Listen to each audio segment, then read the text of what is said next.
שלנו תהיה מדינת רווחה עם צדק חברתי.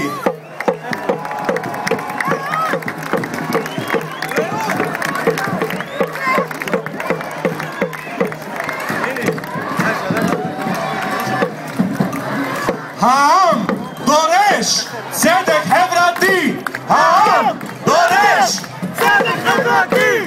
העם דורש צדק חברתי! העם דורש צדק חברתי! חברות וחברים, ערב טוב!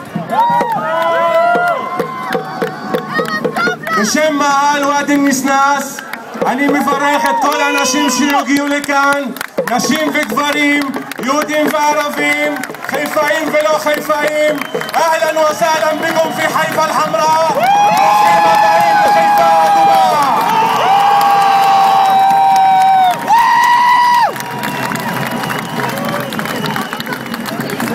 ברכה מיוחדת אני רוצה לשלוח בשם כולם למאהלים שהוקמו בנצרת, באום אל-פחם, בסכנין, בחורפיש, בקלנסווה, במג'ד אל-כרום, בעראקיב, בג'לג'וליה, בעראבה, בירכא, בבאקה אל-גרבייה, ביפו ובלוד.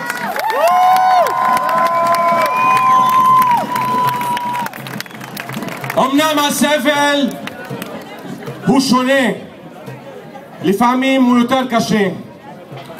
אצלנו בוואדי לא הרבה אוכלים קוטג', מעדיפים לבנה.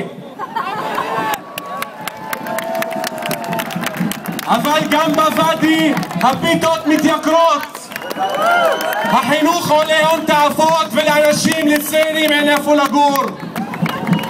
במג'ד אל-כרום למשל מצטופפים 15,000 אזרחים על 1,400 דונם.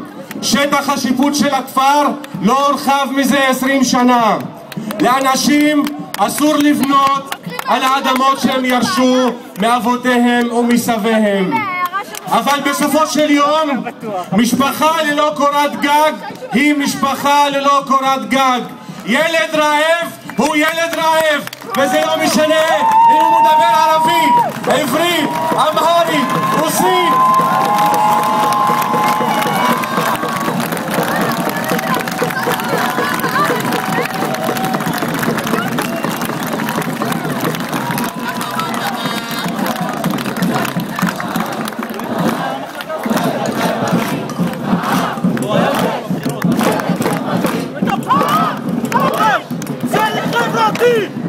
חברות וחברים, בסופו של יום לרעב ולהשפלה כמו להון אין מולדת ואין שפה.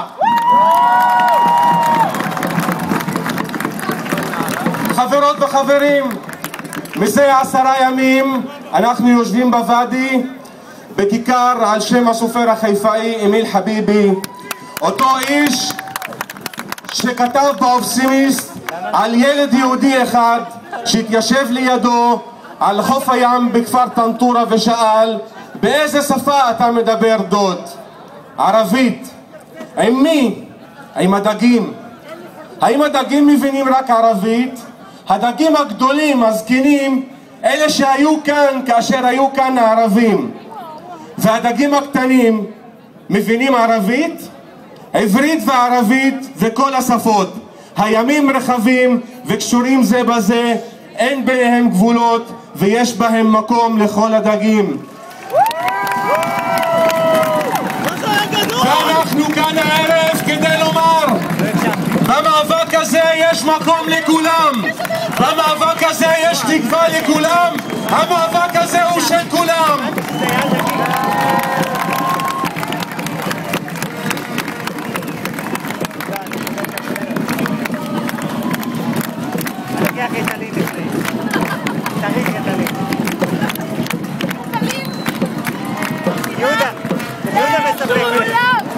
חברים וחברות, לממשלה ולבעלי ההון שמאחוריה קל מאוד לחלק אותנו חלוקה אנכית, יהודים מול ערבים, מזרחים מול אשכנזים, דתיים מול חילוניים. אבל מה לעשות, העצרת הזו כאן הערב בחיפה כל המחאה הזו מציעה חלופה אחרת.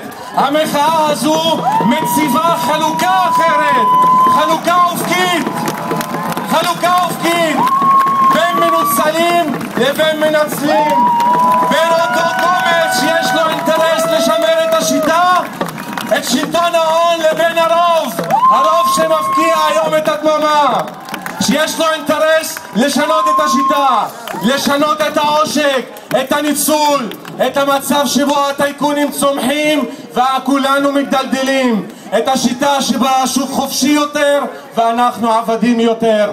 ואנחנו לא לבד, הקפיטליזם לא עובד גם במצרים, גם בספרד, ואפילו בארצות הברית נשמעים קולות אחרים.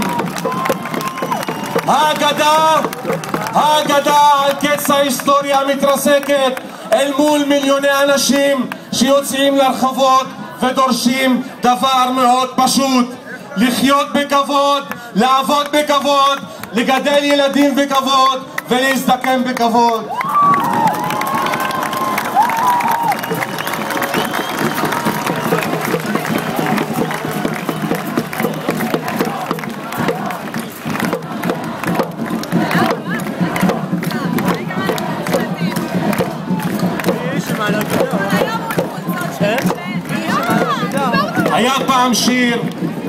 היה פעם שיר שאמר: כולם מדברים על שלום, אף אחד לא מדבר על צדק. ואנחנו אומרים: הגיע הזמן לדבר על שלום ועל צדק גם יחד. כי היום חברים, ברור לכולם שכדי להפסיק את הדיבור על צדק, הממשלה הזו עלולה לצאת לעוד מלחמה. כי במלחמה כמו במלחמה התותחים רועמים והמאהלים מתקפלים. נכון. תהיה מלחמה או לא תהיה מלחמה, אני לא בטוח, אבל דבר אחד אני יכול להבטיח: אנחנו נמשיך להיאבק יחד, ערבים ויהודים, למען צדק, למען שלום, למען שוויון, למען עתיד טוב יותר, למען עתיד צודק יותר לשני העמים. سنناضل معا عربا ويهودا من أجل العدالة، من أجل السلام، من أجل المساواة، ومن أجل المستقبل الأفضل لأبناء وبنات الشعبين.